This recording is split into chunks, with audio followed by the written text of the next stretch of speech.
Hey, what's up guys? I want to talk about The Haunting of Hill House episode 2. But before we get into episode 2 and the whole recap of that, I want to talk about the ghosts that we missed in my last video, which was about episode 1, that I completely and totally missed, that were hiding in parts of episode 1. Some of these are a little bit questionable. I'm not sure if they're ghosts or not, but they start to look a lot like faces. A lot of this has to do with establishing shots. These two figures up here, they look like white faces, and I'm not sure if they are ghosts or not, but let me know if you think these are actual ghosts. Now again, these are establishing shots of the house. This is the interior, this is a hallway, and again, this is before the opening credits. So this is believed to be some type of shadow figure. I personally think it looks just like either a hallway or an entrance to, or a door, or some other type of thing that may be on the wall there. But over here, you see something that looks a lot like a face. And it looks like that face that Luke draws later on in his drawing, like with the two eyes and the big mouth. Again, there's something that looks like a face right here, or a half a face, like that's an eye and nose and a forehead, and half the face is missing. And of course, right over here, there's somebody under the steps. This over here, if you pause it, also looks like some type of ghoul face right there. Some type of hooded creature. So I watched this about 10 times just now, looking to see if there would be something back here. I stopped it thinking, oh, maybe there's something here. No, it's just like the difference between the lamp. Like there could be something looking in there, right? Nah. What is that? That is something right there. And it's very solid. Yeah. So Steven opens the door, and is that something right there? That looks like something looking in the window. Everything about those windows. This looks like a face. That looks like a face. Like that looks like a face. That looks like a face. This looks like a face. Everything looks like a face. This looks like a face. This looks like a face. These look like a bunch of faces. Like that looks like a face. This is uneasy because they're very subtle. Now I'm not seeing anything in this hallway at this point, but if I'm missing something, please point it out to me and let me know. Just give me the timestamp on the video here. And now we have this over here, which kind of looks like another hooded figure. And if you look closely, it definitely moves when you look at it. Again, it's leaves, but it moved. So right there, I think there is an actual ghost in this scene. If you look over here, you'll see something there that disappears just kind of suddenly. See, it's there, right there. You see something, and then boom, it's gone. So this one, I have to say, is a little bit more obvious. This is definitely a ghost and face that we see up here. So right there, absolutely, positively right there, there's a ghost.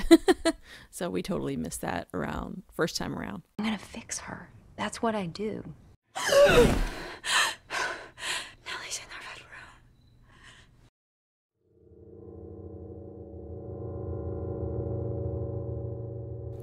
Now this episode is called Open Casket, and it focuses mostly on the character of Shirley Crane. As you'll see in upcoming episodes, everyone experiences the house differently and everyone has their own story or their episode that focuses on them. I have to say, visually, this episode might have some of the most disturbing images. The episode opens with Shirley waking up and saying, "Nellie's in the house." And then we get to what she actually does for a living. She's a funeral director. She runs a funeral home.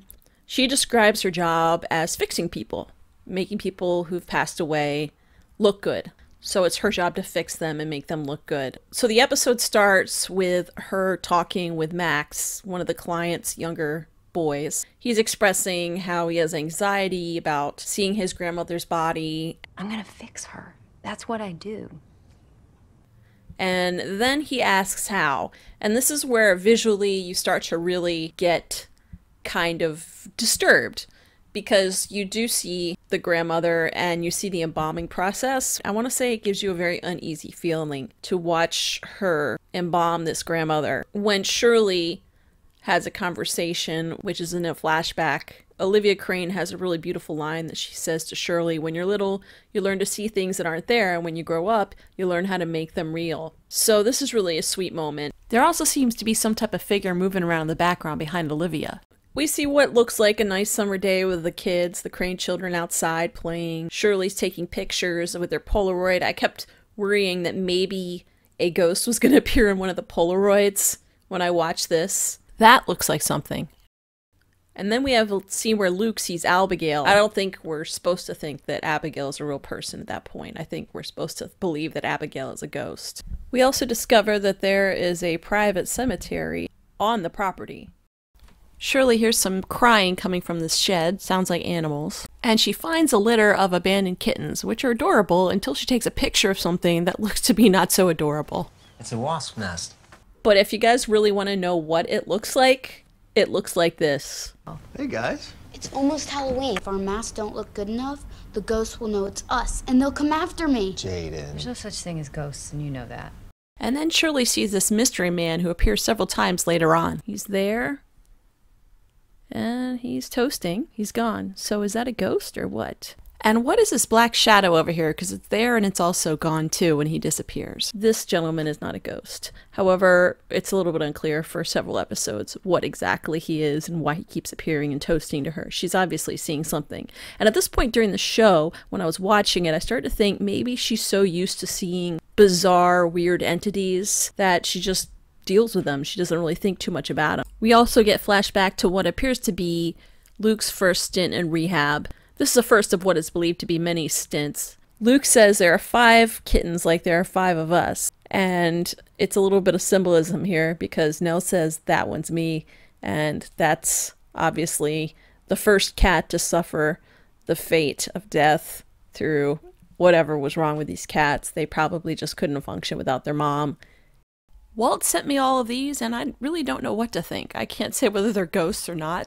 It's really hard to tell. So here's a flashback. It's pretty damn scary. The banging on the walls. So basically, Theo wakes up Shirley. She's saying, what? She wakes her up. You're calling my name. You're banging on the walls. And they both also hear the dogs barking once again, and it sounds like dogs barking and growling together. And then Hugh comes in and tries to calm them down, saying it's an old house. You know, the pipes make noise. Yeah, that was a brilliant jump scare moment, but did that really happen in the flashback, or is that a dream? And then we learn that Stephen woke her up to tell her about Nell's death. There's really nothing enjoyable about dead cats, particularly dead kittens. It's very morbid. But hold on, the visuals are going to get worse from here. If you're not ready for this visual, almost made me throw up. I didn't see that coming. And then we learn that Shirley wants to embalm and prepare her own sister's body. It's probably not the best thing for her to do, but she's insisting. We have the death of their youngest sibling, and it's a death that probably could have been prevented if people had just been there for her. We get this flashback to what happened to the kittens. Ultimately, it looks like the kitten is possessed. And then we have the scene between Shirley and her mom. We get the beginnings of this whole migraine situation, these migraines. There are more visuals in this episode that are more graphic, probably more than the rest of the series. Her own kids are kind of curious about what she's doing. Shirley has a flashback to Nell's wedding. We also learn that Luke shows up at the wedding. Shirley sends him away because he's not quite sober. Don't watch this if you're squeamish because there's another disturbing image. It represents the parallel between the kitten. You fixed her. No, that's what I do. If you thought terrifying moments were done, you weren't. That is not just one person in the bed. That is not Nell. There are 2, and now we have one sitting up. We have that box again. And it's gone.